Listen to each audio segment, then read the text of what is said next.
ആശാനോട് ഞാനൊന്നും പറയില്ല, ഒക്കെ നീ പറഞ്ഞോ. അതൊക്കെ നമ്മളേറ്റ്. ഇനി ഭാരിച്ച കാര്യങ്ങൾ നിങ്ങൾ അന്വേഷിക്കണ്ട. നിങ്ങൾ കെട്ടുന്ന സമയത്ത് റെഡി ഉണ്ടായാൽ മതി. ഞങ്ങൾ കാരണന്മാർ ആലോചിച്ച് ചെയ്യും. കെട്ട് കഴിഞ്ഞിട്ടുള്ള കാര്യവും നിങ്ങൾ കാരണവന്മാർ ആലോചിച്ച് ചെയ്യും. ഒരെണ്ണം നന്നാലുണ്ടല്ലോ. അല്ല, നമ്മൾ ആശാന്റെ വീട്ടിൽ മുമ്പത്ത് എന്താണ് ഇത്ര ആൾ കുടിക്കുന്നു?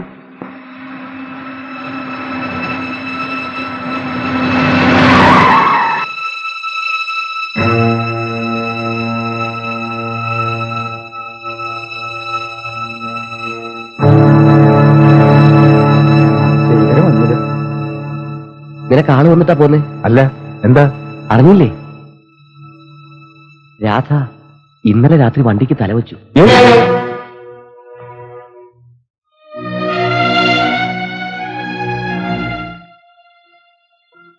രാവിലെയാണ് അറിഞ്ഞത്. പോസ്റ്റ്മോർട്ടത്തിന് കൊണ്ടുപോയിട്ടുണ്ട്. ആശാൻ അകത്തുണ്ട്. ആശാനെ അറിയിച്ചു. അറിയിക്കാണ്ട് എന്നിട്ടെന്താ കാര്യം? അറിഞ്ഞിട്ട് ഒന്ന് പൊട്ടിക്കരഞ്ഞു പോലുമില്ല.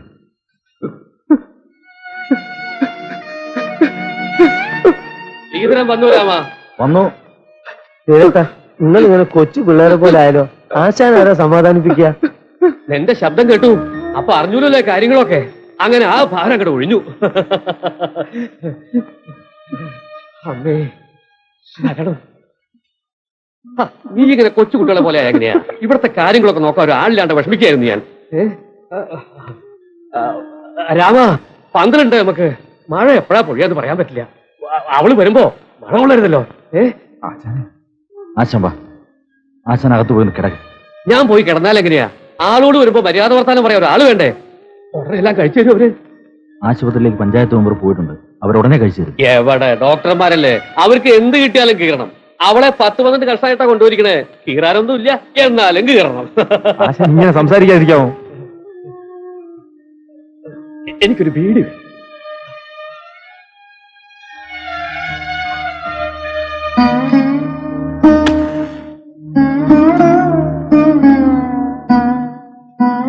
രവിക്ക് ആള് കൊണ്ടറാ. എന്തിന്? അവനല്ലേ ഇത് കാണേണ്ടത്. അവൻ ഈ കാഴ്ച കാണണം. നമ്മളൊന്നുമല്ല, അവനാണ് കാണേണ്ടത്.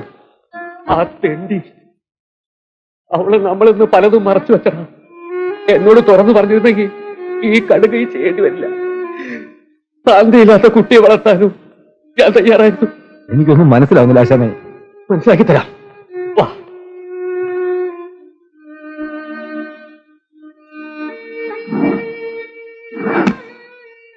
മനസ്സിലാക്ക.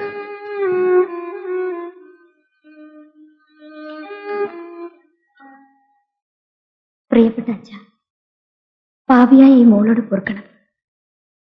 അച്ഛൻ വേഗം മരിക്കണമെന്ന് പ്രാർത്ഥിച്ച മോളാണ് ഞാൻ. എന്റെ പ്രാർത്ഥന നടന്നിരുന്നെങ്കിൽ അച്ഛൻ ഇത്ര ദുഃഖിക്കേണ്ടി വരില്ല. ഇപ്പോൾ അച്ഛന്റെ എല്ലാ മാനാഭിമാനങ്ങളും തകർത്തുകൊണ്ടാണ് ഈ മകൾ പോകുന്നത്. സ്നേഹിച്ച പുരുഷന് മനസ്സും ശരീരവും കൊടുത്ത വിഡ്ഢിയാണ് ഞാൻ. അയാൾ എത്ര നിഷേധിച്ചാലും ഒടുവിൽ എന്നിലേക്ക് തിരിച്ചു വരുമെന്ന് ഞാൻ വെറുതെ ആശിച്ചിരുന്നു. കാരണം അയാളുടെ കുഞ്ഞ് എന്നിൽ വളരുന്ന വിവരം അയാൾക്കറിയാം. ഇത്ര നാൾ ആരെയും അറിയിക്കാതെ കഴിഞ്ഞു. ഇനി അതിന് കഴിയില്ല. അച്ഛനില്ലാത്ത കുഞ്ഞിന്റെ മുത്തച്ഛനാകാൻ ഞാൻ അനുവദിക്കില്ല. എന്നോട് പുറത്തു മാപ്പ് തരണം. രാധ.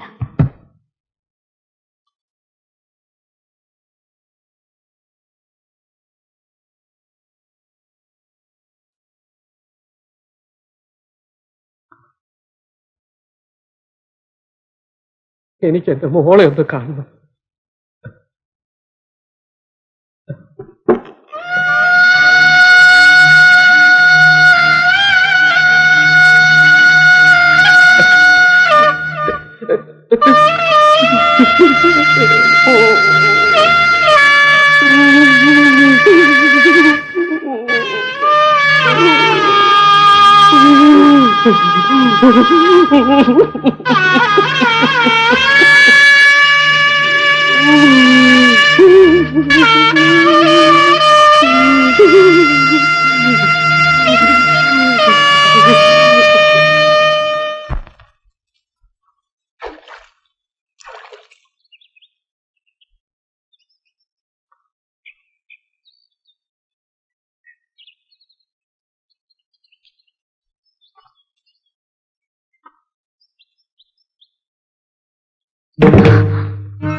ഓടരുത്.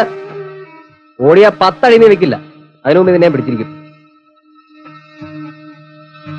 ഓർമ്മയുണ്ടോ ഇത്? അലറി വിളിച്ചാൽ പോലും ഒരു കുഞ്ഞും കേക്കില്ല. അവൻ നിന്നെ കെട്ടാൻ പോകുന്നൊരു വാർത്ത കേട്ടു. ശരിയാണോ? അതെ, നിങ്ങളുടെ കാല് പിടിക്കാൻ ഞാൻ എന്ന് വിടണം. വിടാ, ധൃതി പിടിക്കരുത്. കല്യാണം കഴിക്കാൻ പോകുന്ന ചെറുക്കനെ കുറിച്ചൊന്നും അറിയണ്ടേ? അവൻ ആരാണെന്ന് നിനക്കറിയോ? അറിയാം. എല്ലാം അറിഞ്ഞിട്ടുണ്ടാവില്ല. നിന്റെ അച്ഛനെ വണ്ടി ഇടിപ്പിച്ച് കൊന്നാരാണെന്നറിയോ? അതും അറിയാം. എന്നോടെല്ലാം ഏറ്റു പറഞ്ഞിട്ടുണ്ട്. മനഃപൂർവ്വമല്ലല്ലോ, അപകടമല്ലേ? അത് ആർക്കും പറ്റും. പക്ഷേ പെടഞ്ഞു മരിക്കാൻ പോണവന്റെ പണം മോഷ്ടിക്കില്ല, അത് ഉറപ്പാ. ഓഹോ, അപ്പൊ എല്ലാം വിളമ്പി. നിൽക്ക്, ധൃതി പിടിക്കല്ലേ. കല്യാണം കഴിച്ച് സുഖമായിട്ട് ജീവിക്കാൻ പോവല്ലേ, നല്ല കാര്യം. പക്ഷെ എനിക്ക് നിരാശപ്പെടാൻ പറ്റില്ലല്ലോ. വഴിന്ന് മാറുന്നുണ്ടോ?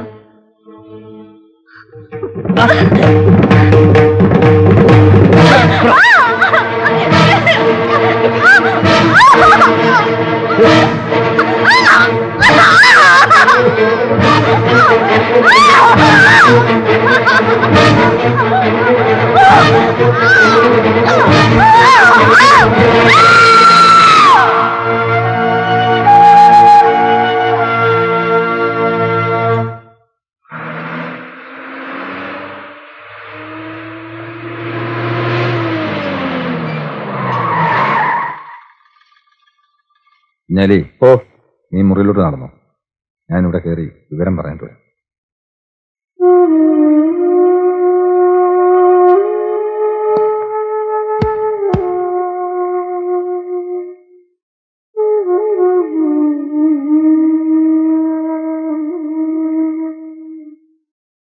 പോയി ശ്രീധര, എല്ലാം തകർന്നു പോയി. എന്താ മാനെ? എന്റെ സീതയുടെ ജീവിതം നശിച്ചു പോയി. അതെന്തി അവളവളെ മാനം കെടുത്തിയടാ. ആര്? തെളിച്ചു പറ. ദേവി,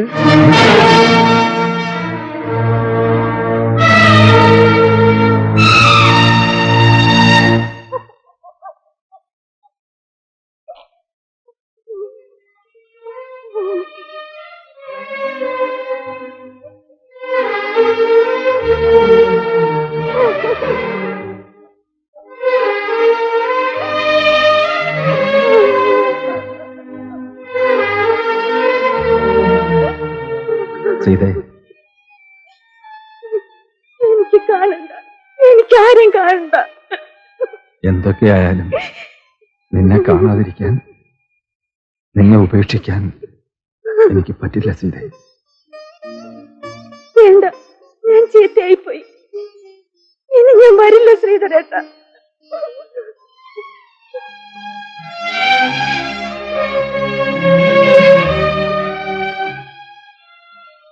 നീ ചീത്തയായിട്ടില്ല. ഞാൻ വിളിച്ചാൽ നീ വരും. വരണം.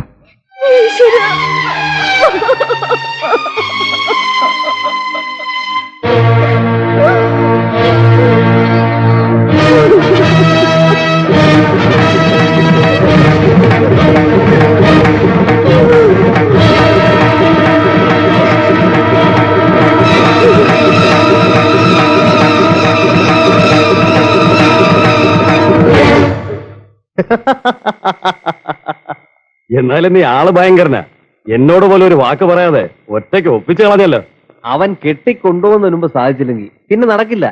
ഇനി അവൻ സുഖമായിട്ട് ജീവിച്ചോട്ടെ. കെട്ടിക്കൊണ്ടുപോയില്ലെങ്കിൽ നമുക്ക് വരാതില്ല ഉണ്ടോ?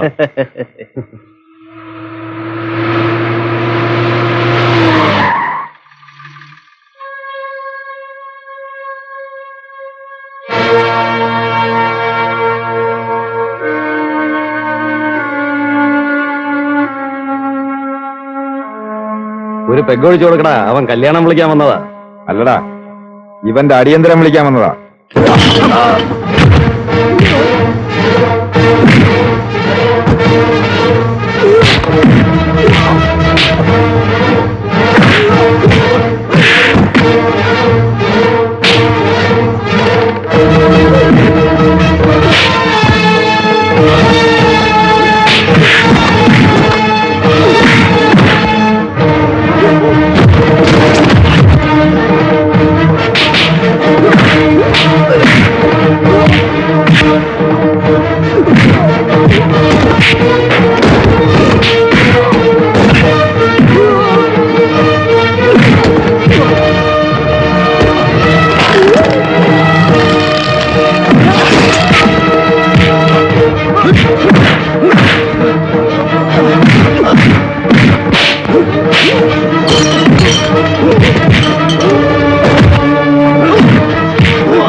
എന്നെ കൊന്നേക്കും ശ്രീരേട്ടാ, എനിക്കിനി ജീവിക്കണ്ട.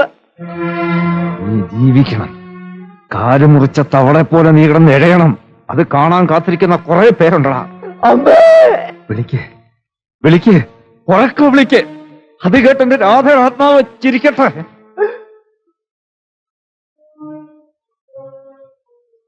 ഇനി നിന്നെ എനിക്ക് എന്റെ കല്യാണം വിളിക്കണം. സീതയെ ഞാൻ കെട്ടൂടാ, എല്ലാം അറിഞ്ഞുകൊണ്ട് തന്നെ. അവള് ചീത്തയല്ല. നിനക്കവളുടെ മനസ്സിലൊന്ന് തൊടാൻ പോലും പറ്റില്ല. ആ മനസ്സ് മുഴുവൻ ഇവിടെ ഉണ്ടടാ, ഇവിടെ. ആ